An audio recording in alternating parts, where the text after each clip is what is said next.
नमस्कार दोस्तों, आपका स्वागत है स्टडी विद सुबोध में। दोस्तों, आज जो सेशन लेकर के आए हैं हम उसमें यूपी टेट का एक मॉडल पेपर है और कोशिश करते हैं कि इस मॉडल पेपर को अच्छी तरह से आपको समझा लें। और पूरी मॉडल पेपर को अगर आप देख लेते हैं, अच्छे से समझ लेते हैं, तो कुछ न कुछ तो आपका प्रिपरेशन लेवल ऊंचा हो ही जाएगा। तो आइए देखते हैं, एक यूपी टेट का मॉडल पेपर है और उसके सारे क्वेश्चन 30 क्वेश्चन को सॉल्व करते हैं और अच्छी तरह से समझाने का प्रयास करते हैं। आइए देखते हैं।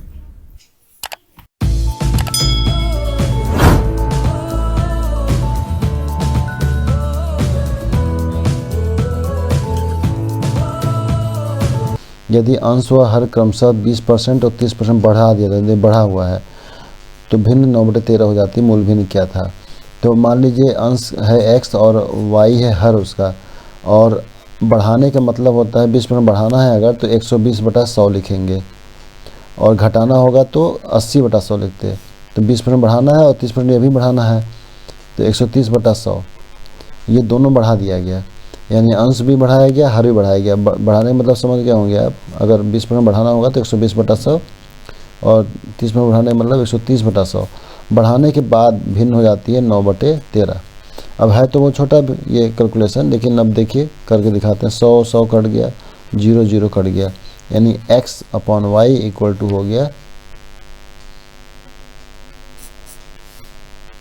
यानी कि x/y इक्वल टू हो गया 9/13। और ये 12 और 13 है मिलके उधर जाएगा, 13/12 हो जाएगा, कट जाएगा, 3 × 9, 3 × 12, और उत्तर आ जाएगा 3/4। यानी कि 3/4 का मतलब डी वाला आंसर सही है। इसी तरह से क्वेश्चन नंबर 2 पर आते हैं। क्वेश्चन नंबर 2 में दोस्तों 631.39, 142.412 और 53.0127 इनको जोड़ना है। तो जो लोग नहीं जानते हैं कि कैसे जोड़ा जाए, उनके लिए मैं बता दूं कि दशमलव का अगर जोड़ घटाना होगा तो उसमें हम डेसिमल का अलाइनमेंट करते हैं। डेसिमल को एक लाइन में लगाते हैं और देखते हैं कि कहाँ कहाँ गैप है, वहाँ पर 0 लगा करके संख्याओं को पूर्ण कर लिया जाता है। जैसे यहाँ पर संख्या पूर्ण कर लिया गया और उसके बाद जोड़ देते हैं। जैसे 0 0 7 जुड़ गया, 2 2 वाला हो गया। क्वेश्चन नंबर 3 पे आते हैं। क्वेश्चन 3 में कैलकुलेशन है। 100 को 0.2 से गुणा करना है, फिर 0.01 को 1000 से गुणा करना है, फिर 110 जोड़ना है। तो गुणा पहले होता है, इनको गुणा करेंगे तो ये आएगा 20, और इसको गुणा करेंगे तो ये आएगा 10, और 110 इसमें जोड़ देंगे तो 110, 10 120 और 20 140। 140 का आंसर आ जाएगा, जो कि इनमें से कोई नहीं है। क्वेश्चन नंबर 4 पे आ जाते हैं। क्वेश्चन नंबर 4 पे किसी संख्या को 296 से भाग देने पर 75 प्राप्त होता है। उस संख्या को 37 से भाग देने पर शेषफल क्या प्राप्त है? इस संख्या का शॉर्टकट है कि 75 को ही 37 से भाग दे दिया जाए, तो 37 दूना 74 हो गया, और 1 शेष आया, यही हमारा आंसर हो जाएगा। एक लड़के को 2⁵ × 9⁵ लिखने का गया। 2⁵ का मतलब 32 हो गया, और 9⁵ इक्वल टू 81 हो गया। इनका गुणा कर दिया जाएगा, तो गुणा करने पर हम देख रहे हैं कि 2592 ही आएगा। और एक बहुत बड़ा इत्तेफाक है कि 2592 गुणा करने पर भी आ रहा है, और 2592 एक लिखने का पैटर्न भी यहाँ शो कर रहा है। यानी कि दोनों सेम ही है, कोई उत्तर में अंतर नहीं आएगा, इसलिए 0 हो जाएगा इसका। दोस्तों, ये क्वेश्चन अनुपात का है। 0.4 अनुपात 1.4, फिर ये समानुपात का चिन्ह लगा हुआ है, फिर 1.4:x। इस क्वेश्चन को सॉल्व करने के लिए तरीका ये है कि बीच के दोनों पदों को गुणा करके और किनारे के दोनों पदों को गुणा करके आपस में बराबर रख देते हैं। यानी कि x × 0.4 इक्वल टू 1.4 × 1.4 ये हो जाएगा।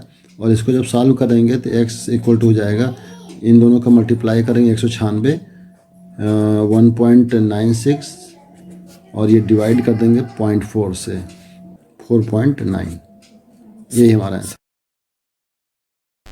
क्वेश्चन नंबर 7 पर आते हैं।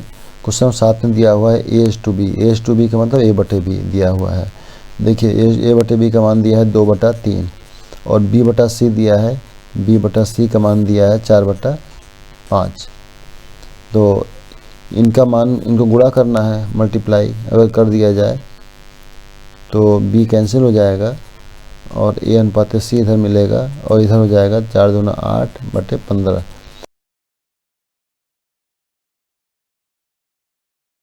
अगला क्वेश्चन है 5 अंकों वाली सबसे छोटी संख्या। 5 अंकों सबसे छोटी संख्या क्या हो जाएगी?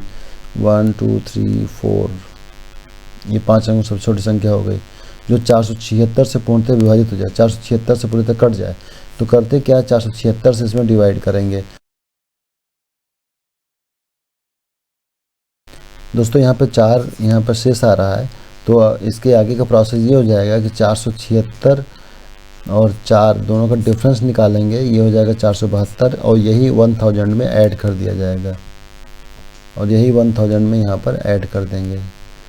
10,000 में 472 जुड़ जाएगा और ये हो जाएगा 10,472, ये हो जाएगा। जीन पियाजे के सिद्धांत के अनुसार क्या ट्रू है? ये सीटेट में एक बार पूछा भी जा चुका है क्वेश्चन। ये डी वाला सही होगा। रैखिक समीकरण युग्म का परिचय तथा इसे हल करने की तकनीक आत्मसात्करण है एवं इसे रैखिक समीकरण के मूलों से संबद्ध करना समायोजन है। ये हो गया। तो ये 9th क्वेश्चन हो गया। 10th क्वेश्चन पे आते हैं। 10th क्वेश्चन में दिया हुआ राष्ट्रीय पाठचर्चा के रूपरेखा 2005 के अनुसार, यानी 2005 के अनुसार क्या था? तो उसमें ये पहला वाला सही होगा। स्कूलों में गणित शिक्षण की संकीर्ण उद्देश्य संख्या संबंधी कौशल विकसित करना और उच्चतर उद्देश्य समस्या हल करने का कौशल विकसित करना। क्वेश्चन 11 पे आते हैं। क्वेश्चन 11 में लिखा हुआ कोई छात्र लिखता है 10/12 centimetre, 5/6 centimetre, 15 centimetre, 15 metre, 1000 metre. यह छात्र, तो इसमें अगर देखा जाए इसके सब भिन्नों को लघुत्तम पद में सही ढंग से बदल सकता है और सही मात्रक लिख सकता है। मात्रक सही नहीं लिख पाता है क्योंकि जो अनुपात है उसका कोई मात्रक ही नहीं होता है, तो ये गलत ही हो गया। मात्रकों का ज्ञान रखता है एवं मात्रकों के रूपांतरण और भिन्नों की संकल्पना परिचित, परंतु भूल जाता है कि अनुपात कोई मात्रक नहीं होता है। ये सही लग रहा है। इसमें एक चीज़ है, मिस्टेक है यहाँ पर, 15 किलोमीटर होना चाहिए, 15 किलोमीटर। तो अगर देखा जाए तो 15 किलोमीटर में 15,000 मीटर होगा और 15 से काटने पर 1000 आएगा, ये सही है। और यहाँ पर 2×5 = 10, 2×6 = 12, ये भी सही है। 5/6 सेंटीमीटर, ये भी सही है। बस यहाँ की मात्रक लिख दे रहा है, यही गलती हो जा रही है। मात्रक नहीं लिखना चाहिए क्योंकि कटने पर मात्रक भी कट जाता है और ये इस तरह से कह सकते हैं कि अनुपात कोई मात्रक होता नहीं है। तो यहाँ पर ये बात सही है कि मात्रकों का ज्ञान रखता है और मात्रकों के रूपांतरण और भिन्नों की संकल्पना से परिचित है, परंतु भूल जाता है कि अनुपात कोई मात्रक नहीं होता। ये सही है इसका। दोस्तों आते हैं क्वेश्चन नंबर 12 पर। क्वेश्चन 12 में कह रहा है 100 और 1000 के बीच में किसी पूर्णांक के अंकों की योग सदैव संख्या से घटाया जाए तो परिणाम सदैव क्या होगा? तो मान लीजिए 100 और 1000 के बीच में कोई संख्या ले लेते हैं, मान लो 678 ले लिए। ये संख्या ले लिया 100 और 1000 के बीच में, और इसमें से घटाने के लिए बोल रहा है। क्या घटाने का? अंकों का योग घटाना है।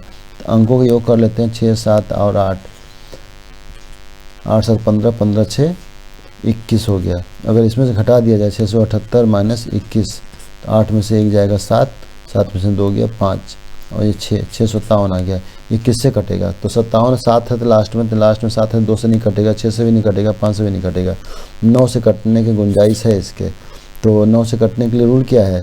6, 5, 7 को जोड़ लेते हैं। तो जोड़ेंगे जो, तो 6, 5 = 11, 11, 7 18 आ रहा है, 18 आ रहा है। तो 18 जो है वो 9 से पूरी तरह भाज्य है, इसलिए हमारा ये वाला उत्तर सही हो गया। ये चीज़ आप लोग कोई और संख्या लेकर के भी ट्राई कर सकते हैं। बहुत ही यूनिक सा एक प्रॉपर्टी है, यूनिक सा गुण है 100 और 1000 के बीच में किसी पूर्णांक का। नेक्स्ट क्वेश्चन पे आते हैं। क्वेश्चन नंबर 13 है। क्वेश्चन 13 में A 64 और 289 दिया है B का मान, और इसके मान निकालना है। तो देखिए इसमें क्या करना है कि जहाँ पर A है, A 64 है, A = 64 दिया है, तो √A का मान क्या हो जाएगा? 8 हो जाएगा। और इसी तरह B दिया है 289, तो √B का मान क्या हो जाएगा? 17 हो जाएगा। इन्हीं दोनों को पुट कर देना है। तो देखिए इसके अंदर √A दिया है, तो √A = 8 हो गया, और √B दिया है, √B का मान हो जाएगा 17, और इसके अंदर जाते हैं फिर √B 17 हो गया, और 17 हो गया, और √A का मान हो जाएगा 8। इसे सॉल्व कर लेते हैं। तो ये 18 और 17 और 8, 8, 7, 15, 25 हो गया, माइनस, और 17 में से 8 जाएगा 9 हो जाएगा। और 25 में से 9 जब जाएगा, 25 में से सॉरी 9 नहीं 3 जाएगा, 3 जाएगा तो ये हो जाएगा 22, 3 25, 22 हो जाएगा इसका उत्तर। और 22 इसमें से कोई भी सही नहीं है, ये ऑप्शन ही गलत होगा, 22 इसका आंसर है। ऊपर सॉरी ऊपर एक 1/2 भी लगा हुआ है, तो 1/2 अगर लगा है तो इसको एक बार और सॉल्व करेंगे, √22 को सॉल्व कर लेंगे इस तरह से, तो ये हो जाएगा 22 और ये ऊपर 1/2 है और 1/2 और आ जाएगा, यानी 22 की पावर 1/4 इसका उत्तर होगा, जो कि इसमें दिया नहीं गया है। क्वेश्चन नंबर 14 पे आते हैं। क्वेश्चन नंबर 14 में दिया है एक पंखे का सूची मूल्य। सूची मूल्य का मतलब क्या होता है? 3 तरह का मूल्य होते हैं। क्रय मूल्य, क्रय मूल्य का मतलब खरीदी जाती है वस्तु, वो मूल्य है। विक्रय मूल्य यानी जिस मूल्य पर वस्तु बेची जा रही है वो मूल्य है, ठीक है, बेची जाने वाली। और ये जो सूची मूल्य है, सूची मूल्य वह मूल्य है जो दुकानदार स्टिकर चिपकाता है, वो मूल्य सूची मूल्य कहलाता है। यानी कि अगर कोई वस्तु है 100 रुपये का, वो खरीद कर लाया है और 150 में बेचना चाहता है और उस पर स्टिकर लगा दिया है 180 रुपये का, तो बताएगा ना कि 180 का सामान है, देखो 150 में दे रहे हैं, डिस्काउंट कर दें, उस पर छूट दे देगा थोड़ा सा। तो ये जो छूट दे रहा है ये किस पे दे रहा है? 180 पे दे रहा है छूट। 180 को ही बोलते हैं लिस्ट प्राइस यानी सूची मूल्य। और ये जो मूल्य है ये 150 अगर है तो ये है डिस्काउंटेड प्राइस यानी कि विक्रय मूल्य है, और इसको बोलेंगे क्रय मूल्य। तो क्वेश्चन में दिया गया है कि 20% की छूट यानी छूट देने के बाद 150 रुपये का दाम है, तो ग्राहक को कितना छूट और दे दिया जाए कि 108 रुपये दाम हो जाए। यानी आप कोई सामान खरीदेंगे बाज़ार में और दुकानदार कह रहा है कि हम आपको 20% का छूट दे रहे हैं, 20% का छूट दे रहे हैं और आपको 150 में पड़ेगा। आप कहेंगे कि भाई कुछ कम करो और कुछ और डिस्काउंट दो, 108 रुपये में पड़े ये, 108 रुपये में यानी वस्तु पड़ने के लिए छूट कितना और बढ़ा दे, ये छूट की मात्रा कितनी और बढ़ा दे कि 108 रुपये में पड़ने लगे। यही क्वेश्चन है दोस्तों। तो इसको लगाने के लिए क्या करें? 20% की छूट अगर दे रहा है और तब 150 रुपये दाम है इसका, तो 108 रुपया जो है ये जो बीच का अंतर है, ये देखना है कि जो अंतर है वो कितने % के बराबर है। तो बीच में देखो अंतर कितना है, 42 रुपये का अंतर आया। तो अब ये जो 150 रुपया है 20% छूट के बाद है, छूट के बाद का जो दाम होता है वो 80% पे है। ये 80% का मान 150 यानी 20% तो चला गया, 20% तो छूट में चला गया, जो 80% बचा हुआ है वही 150 रुपया है। तो 80% जो है वो 150 रुपये बराबर है। तो 42 रुपया कितना बराबर होगा यही निकालना है। 42 रुपया परसेंटेज में क्या मायने रखता है? तो 150 रुपया जो है, 150 रुपया जो है वो 80 के बराबर है, 80 के बराबर है। 1 रुपया 80 बटे 150, तो 42 रुपया कितने बराबर हो जाएगा? 42 बराबर हो जाएगा, इधर लिख दे रहे हैं, 42 बराबर हो जाएगा 80 बटे 150 गुणे 42, यही हो जाएगा पूरे का मान। ठीक है, इसको सॉल्व कर लेते हैं, ये कट जाएगा तो ये आंसर आ जाएगा 22.4। यानी कि इसमें अगर जो छूट का मान है वो 22.4% और बढ़ा दिया जाए तब जाकर के हमारा उत्तर, या तब जाकर के हमें 108 रुपये में सामान मिलेगा। यानी 20% तो पहले से है लेकिन 22.4% और बढ़ा दिया जाए तब जाकर, यानी कि वो उसे छूट कितना चाहिए? उसे छूट चाहिए 0.4 और 2 4 42.4% का छूट चाहिए उसको कुल मिला करके, तब जाकर के 108 रुपये में आएगा। 20% छूट पहले से मिल रहा है, 108 रुपये में चाहिए उसको, तो 42.4। इस क्वेश्चन को एक बार और समझ लीजिए आप। देखिए 20% की छूट के बाद 150 रुपये में सामान है। जब छूट दे दिया गया, छूट का मतलब 20% उसका हिस्सा गायब हो गया, गायब हो जाने का मतलब 80% बचा, 80% ही 150 रुपया है, यानी 150 रुपया जो है वो 80% का मान है। ठीक, तो कोई वस्तु जो है 150 रुपये मिल रहा है तो दुकानदार कह रहा है कि हम आपको 20% छूट दे रहे हैं, छूट दे रहे हैं मतलब 80% दाम ही केवल ले रहे हैं। तो उस ग्राहक ने कहा कि नहीं हमको 108 में चाहिए, 108 में दीजिए, तब दुकानदार सोचेगा 108 में दे करके कितना डिस्काउंट इसको करना पड़ रहा है, वही बात है। तो दोनों का अंतर दिखेगा, कहेगा 42 रुपये इसको और छूट देना पड़ेगा हमको, तो 42 रुपये जब छूट देना पड़ेगा तो 42 रुपया परसेंटेज में क्या माने रखता है ये निकालना है। तो 150 रुपया 80% माने रखता है, तो 1 रुपया जो है 80/150 रुपया हो जाएगा। और 42 रुपया जो है 42 गुणे 80/150, जब इसको सॉल्व आप करेंगे तब इसका मान आ जाएगा 22.4, यानी 22.4% का एक्स्ट्रा छूट चाहिए, एक्स्ट्रा छूट। ठीक है, एक्स्ट्रा छूट का मतलब हो गया जो 20 पहले से मिल रहा है और 22.4 उसको अलग से भी चाहिए। ठीक है, ये इसका आंसर आ जाएगा, इनमें से कोई नहीं होगा। पे आते हैं क्वेश्चन नंबर 15 पे। 900 रुपये को ABC में बांटा गया, तीन लोगों में बांट दिया गया। बंटवारा इस प्रकार हो गया कि A की राशि का 1/2, B की राशि का 1/3 और C की राशि का 1/4 बराबर है। तो ABC द्वारा प्राप्त की गई राशि, ABC द्वारा प्राप्त की गई राशि रुपये में कितनी होगी। तो इसमें A का आधा हिस्सा, A का आधा, B का तिहाई और C का चौथाई, ये आपस में बराबर है। तो ऐसे में करते क्या है, इनको मान लेते हैं X के बराबर ऐसे में। तो A बराबर हो जाएगा 2 गुणे X, 2 गुणे X, B बराबर हो जाएगा 3 गुणे X और C बराबर हो जाएगा 4 गुणे X। ये तीनों का मान हो गया। ठीक, अब क्या करना है, अब जो है इसमें देखिए तीनों को मिला के 900 है, तो तीनों को जोड़ के 900 बराबर रख देंगे। तो A B C तीनों बराबर 900 हो गया। तो 2x + 3x + 4x बराबर हो जाएगा 900। 4 3 7 2 9, 9x बराबर 900 हो गया। 9 से काट दीजिए आप, x का मान आ जाएगा 100। अब यही 100 जो है रख देंगे, तो इसमें ये हो जाएगा 200, ये हो जाएगा 300, ये हो जाएगा 400। 200 300 400, ये वाला हमारा उत्तर हो जाएगा। दूध जो है वो पानी का 3/5 है। दूध अगर m है, मिल्क, तो पानी अगर W है तो इसका 3/5 हिस्सा यही है दूध। यानी दूध जो है पानी का 3/5 है। यानी अगर पानी को हम 5 मान लें, पानी यानी वाटर को अगर हम 5 लीटर मानते हैं, 5 लीटर मानते हैं, तो मिल्क कितना हो जाएगा, 5 का 3/5 यानी कि 3 लीटर। यानी अगर पूरा क्वांटिटी दूध और पानी का देखा जाए, मिला दिया जाए, तो दूध और पानी मिला करके 5 + 3 बराबर 8 लीटर हो जाएगा। तो 8 लीटर पूरी मात्रा में दूध की मात्रा कितनी है, 3 लीटर। तो दूध का जो फ्रैक्शन होगा, दूध की जो दूध का कहें कि भाग जो होगा वो 3/8 होगा, यानी 8 में 3 हिस्सा दूध है। यही होगा इसका आंसर, 3/8। क्वेश्चन 18 पे आते हैं। 64,000 की राशि 7.5% की दर से 3 वर्ष का चक्रवृद्धि ब्याज जिस प्रतिवर्ष नियमित किया जाता है क्या होगा, जिससे प्रतिवर्ष है। तो ये सीधे सीधे फार्मूला चाहें तो फार्मूला से लगा लें ये क्वेश्चन, और इसके लिए कुछ शॉर्टकट भी हैं, आप फार्मूला लगा लीजिए, कोई दिक्कत नहीं है। फार्मूला जो है मिश्रधन का फार्मूला है A = P1 + R/100 की पावर में n, चक्रवृद्धि ब्याज में लगता है।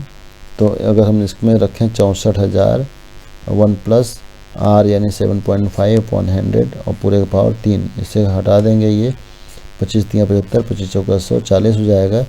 और इसको अगर सॉल्व किया जाए, तो ये हो जाएगा 40 × 40 3 43, यानी कि 64,000 × 43/40, 43/40 और 43/40। इसको काट देंगे, तीनों जीरो कट जाएगा, यहाँ से 4 4 4 64 कट जाएगा, पूरा कट जाएगा ये। और 43 × 43 × 43 3 बार गुणा कर लेंगे इनको, तो गुणा करेंगे तो इसका मान आ जाएगा 79507 इसका मान आ जाएगा। और पूछा गया कि ब्याज कितना होगा, तो 79507 में से 64,000 को माइनस कर देंगे, ये ब्याज आ जाएगा, इंटरेस्ट आ जाएगा। तो इंटरेस्ट आ जाएगा यहाँ पर, घटाने पर आ जाएगा 15,507, 15,507।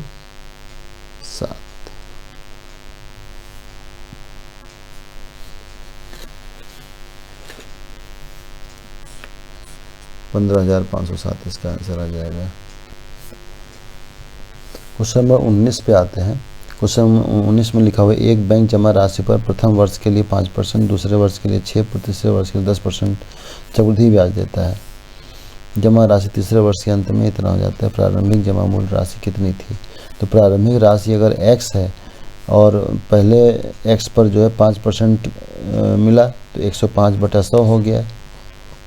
फिर मिला 6% तो 106/100 हो गया उसका पैसा, और फिर 10% मिला तो 110/100 हो गया।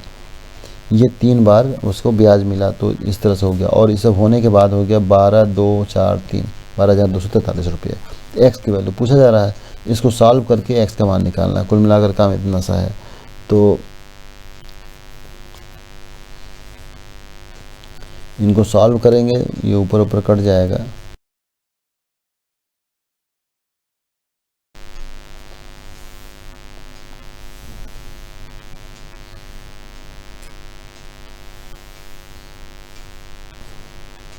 क्वेश्चन नंबर 20 पे आते हैं।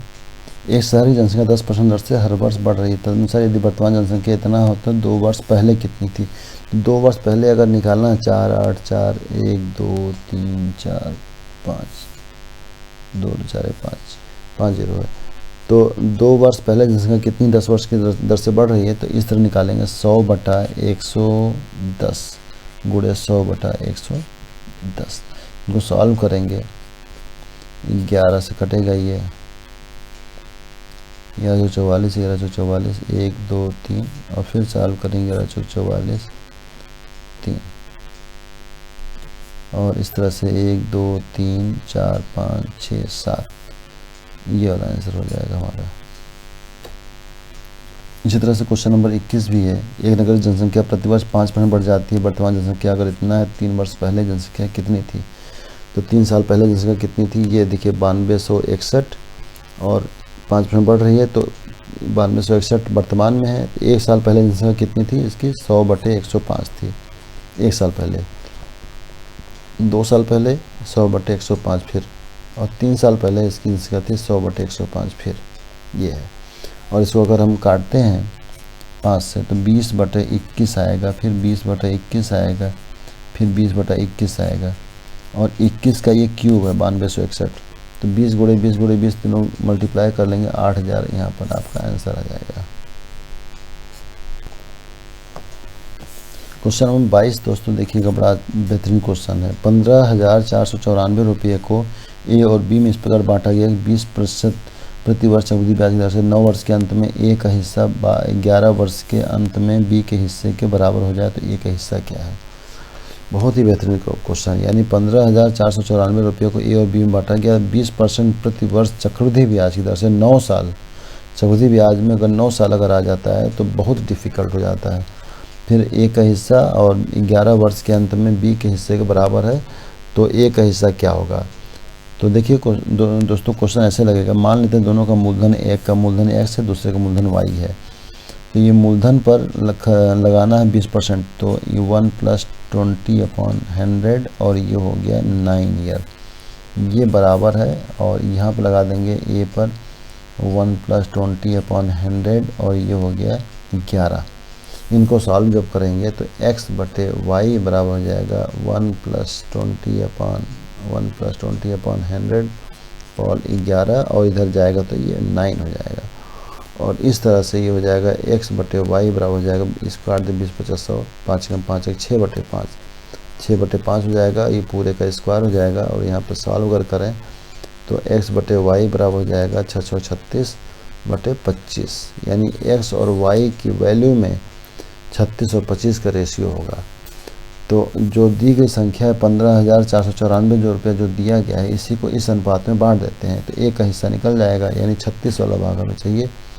तो बांटने का जो तरीका है वो इस तरह से है कि 15,494 को बांटना है 36:25 में, तो इसको हो जाएगा 36/36 और 25 का टोटल 61, और इसको इस तरह गुणा कर देंगे तो आ जाएगा ये ए का हिस्सा हो जाएगा। इस तरह काट दिया जाएगा इसको, तो जब काटेंगे इसको तो 61 से कट जाएगा, ये 61 से काट दिया जाएगा, यहाँ पर ये जाएगा 254 और फिर 36 से गुणा कर देंगे तो ये आ जाएगा 9,144, 9,144 ये इसका आंसर हो जाएगा। दोस्तों नेक्स्ट क्वेश्चन है 23rd क्वेश्चन। एनसीएफ 2005 में सर्वाधिक बल किस पर दिया गया था? तो एनसीएफ 2005 में जो ज्ञान की संरचना है ना, सबसे ज़्यादा बल उस पर दिया गया था, ज्ञान की संरचना, अवधारणा, तेजी, गणित और ये सब, इन सब पे नहीं दिया गया था, ज्ञान की संरचना पर दिया गया था। इसी तरह से क्वेश्चन नंबर 24 पे आते हैं कि समाज में लेन देन, व्यापार, उद्योग आदि व्यवसाय गणित पर ही निर्भर है। यह गणित शिक्षण के किस मूल्य की ओर ले जाता है? तो ये जाहिर सी बात है कि गणित का एक सामाजिक मूल्य है, उसी में है ये। समाज में देखिए, समाज टैली भी कर रहा है, समाज में लेन देन, व्यापार, ये सब सामाजिक मूल्य के अंतर्गत आता है। क्वेश्चन नंबर 25 पे आते हैं, गणित का ज्ञान प्राप्त करने वाले प्रत्येक व्यक्ति के लिए भावनाओं के प्रवाह में आकर नियम विरुद्ध कार्य करना अनुकूल नहीं होता है। यह कथन गणित शिक्षण के किस मूल्य की ओर ले जाता है, किस मूल्य संबंधित है? ये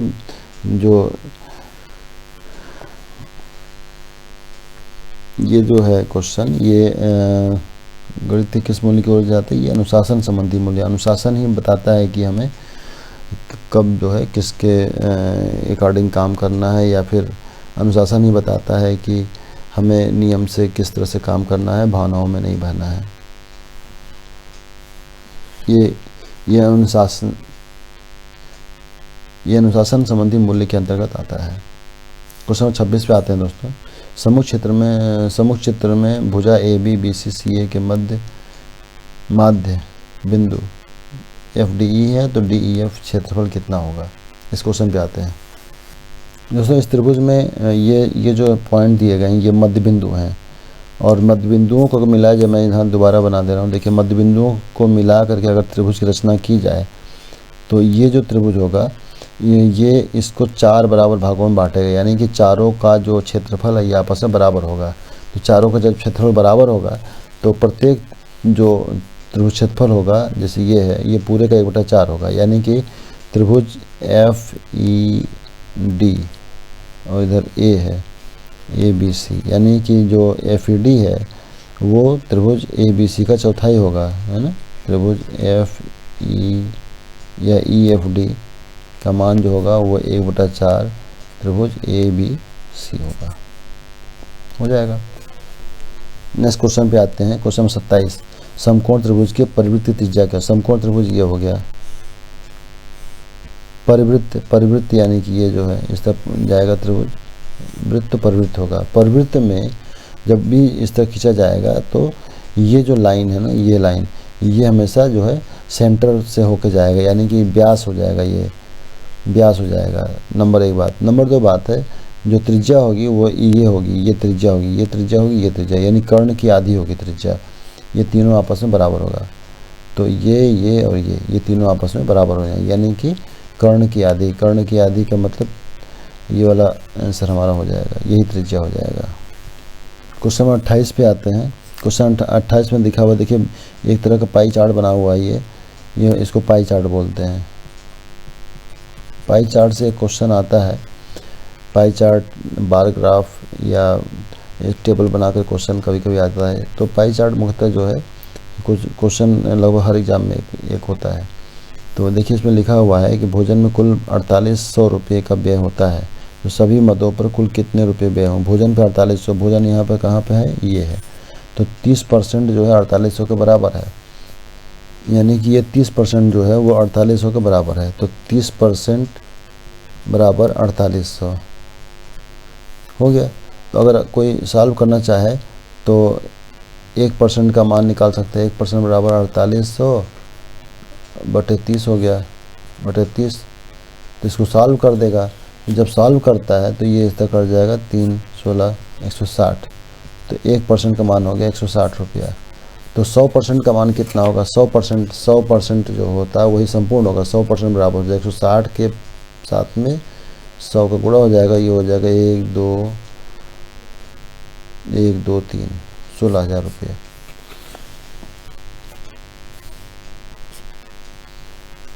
दोस्तों क्वेश्चन नंबर 29 पे आते हैं कि किसी घन का विकर्ण √12 है, उसका आयतन कितना होगा? विकर्ण जो होता है, घन का विकर्ण, एक हल्का सा आइडिया रहता है, ये घन है, इसका विकर्ण क्या होगा? जो ये सिरा है और ये सिरा, इनको आपस में मिलाएंगे तो ये सबसे लंबी लाइन जो बनेगी, ये विकर्ण है। तो विकर्ण बराबर होता है भुजा √3, भुजा √3। अगर भुजा बराबर है तो भुजा बराबर रहेगा ये घन में, तो भुजा √3 हो गया। तो a √3 ही √12 दिया हुआ है। ये दोनों आपस में बराबर हैं, तो इसके अगर हमें सॉल्व करना होगा तो इसको ऐसे सॉल्व करेंगे। ये 4 तियाँ 12 और 4 का मान आगे 2 निकल जाएगा, 2√3 हो गया, यानी a√3 बराबर 2√3। तो √3 कट गया तो a का मान हो जाएगा 2, यानी a का मान यानी भुजा का मान निकल गया। तो आयतन बराबर होता है a की घात 3, यानी 2 की घात 3 बराबर हो जाएगा 8। ये आयतन हो गया। इसमें ऑप्शन लिखना भूल गए हैं, तो इसका आंसर हो जाएगा 8, और सेंटीमीटर है तो यहाँ पर सेंटीमीटर की घात 3 आ जाएगा। ये इसका आंसर हो जाएगा। और सबसे लास्ट क्वेश्चन है जो, और लास्ट क्वेश्चन पे आते हैं। Question number 30। 5 मीटर 3 मीटर और 20 सेंटीमीटर मोटी एक दीवार है, उसको बनाने में इतने सेंटीमीटर आकार की कितनी ईंट की आवश्यकता होगी। तो कुछ नहीं करना, दीवार के आयतन को ईंट के आयतन से भाग दे देना है। तो दीवार का जो इकाई है उसको हम बराबर करेंगे, मीटर है, ये भी मीटर है, सेंटीमीटर है, तो सबको सेंटीमीटर में रख लेते हैं। 500, 300 और 20, ये लंबाई गुणे चौड़ाई गुणे ऊंचाई, ये दीवार का आयतन हो गया। और एक ईंट का आयतन हो गया 25 गुणे 12.5 गुणे 7.5। इससे डिवाइड कर देंगे, डिवाइड करेंगे तो काट लेंगे, इसको काट करके आंसर निकाल लेंगे। इसको काट लेंगे, आसानी से कट जाएगा। दशमलव हटाएंगे, 0 लग जाएगा, और 125 4 बार में हो जाता है, और 25 से काट 25 8 200 हो गया। ये हो गया, दशमलव हटाएंगे, 0 लग जाएगा। 75 दूना 4 बार में, 40 बार में ये हो गया। तो 4 4 16 8 128, और ये 1 0, ये हमारा उत्तर हो जाएगा इसका। दोस्तों, इस प्रकार से एक यूपी टेट के मॉडल पेपर को सॉल्व करने की कोशिश किया गया है, और इसी तरह से हम लोग आने वाले दिनों में और भी मॉडल पेपर सॉल्व करके आप लोगों का मार्गदर्शन करने का प्रयास करेंगे। आप लोग बने रहिए चैनल पर, और इसे अधिक से अधिक लोगों तक पहुंचाने का प्रयास करिए। शेयर करिए, सब्सक्राइब करिए, लाइक करिए, हमारा भी मनोबल बढ़ेगा और ज़्यादा से ज़्यादा लोगों तक हमारी बात पहुंचेगी, अधिक से अधिक लोग लाभान्वित होंगे।